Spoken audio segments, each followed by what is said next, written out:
meeting to order. If you will stand with me to say the pledge to the flag. I pledge allegiance To the flag of the United States of America and to the republic for which it stands, one nation, under God, indivisible, with liberty and justice for all.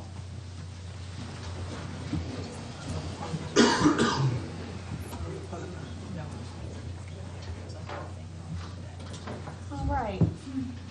The first thing on our agenda is the discussion of the IE squared or strategic waiver school system application. Yes, it was signed into law in which districts would have an opportunity to be offered flexibility in exchange for academic achievement. And just to give you an overview of this, the first thing that we're looking at is the academic bottom line. The state is now allowing for local school boards to make adjustments to the way that we provide our services in exchange for improved academic performance. This flexibility will give us freedom from many Georgia education laws, rules, guidelines. It does not give us relief from any federal laws, but just for things that are state statutes. That includes Title 20. Many of those of us in the room familiar with education or familiar with our official code of Georgia, our Title 20 laws, and that is what we will be looking at flexibility to move from if it benefits our students. And again, the flexibility options are operational approaches that school systems can take in exchange for a performance contract. Now, we submitted a letter of intent to the state board that the flexibility option that we want to look at was the IE squared investing in educational excellence option, also known now as the strategic waiver option. Again, IE squared, strategic waiver, those terms can be used interchangeably. And the definition is a repeat of what I just mentioned before, but just when you look at the facts and features, and disadvantages. The primary advantage that you will find is that there are possible financial savings from such waivers. As an example, in years past, we would try to get waivers for class size, and the purpose would be being able to hire fewer teachers to serve more students. And it follows the exact same train of thought here, where there may be ways where we could save funds in order to meet our basic needs. A disadvantage, and that will be shared a little bit further in the presentation, would be a loss of governance over schools that fail to meet targets. And again, we must comply with all existing federal law and regulations, and you must comply with all state laws, rules, and regulations that cannot be waived by this contract.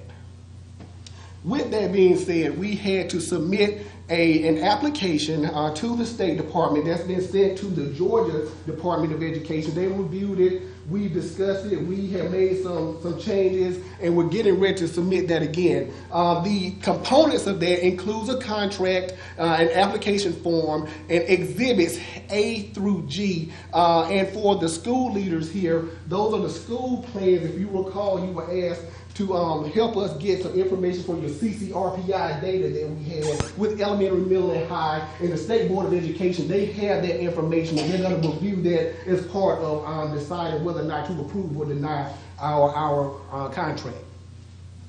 Now, in the contract, just a few pieces that we had to submit.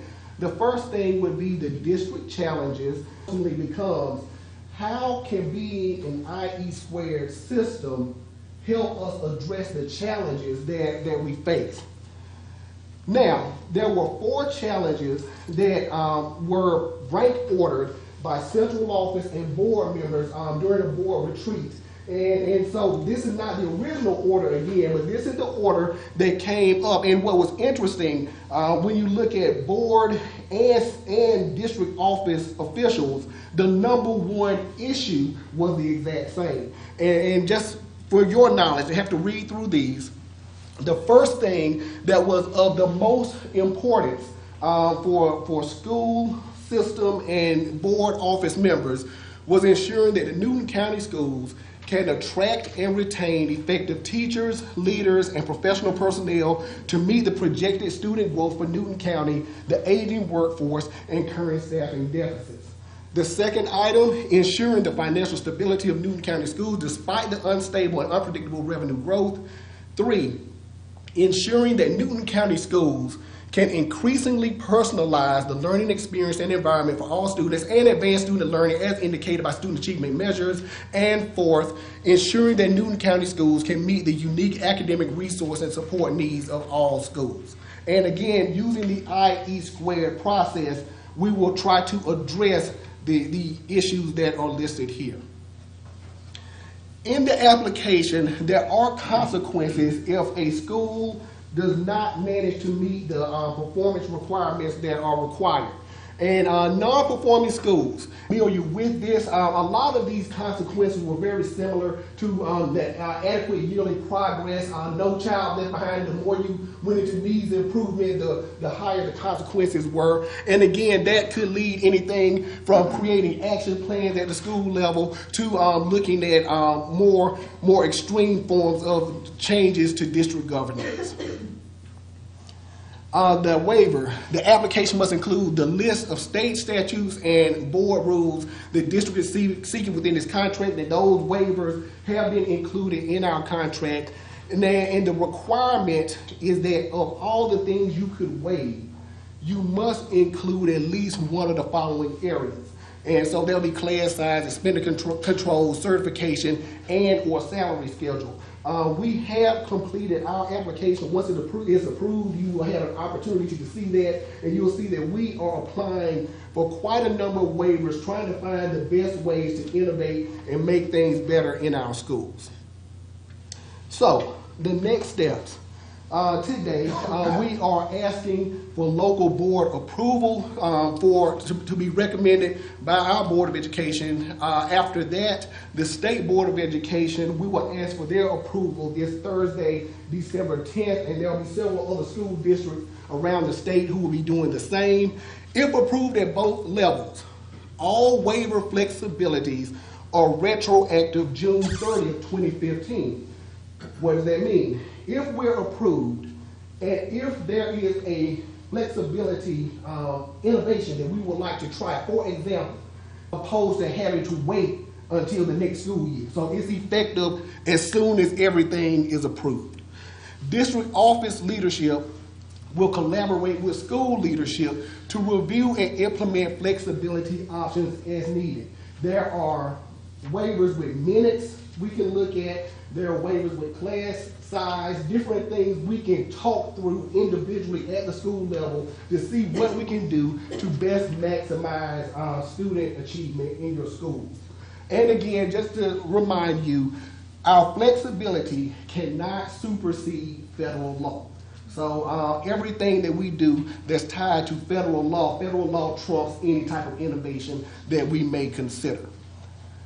And that concludes the strategic waiver presentation. Are there any questions from the board?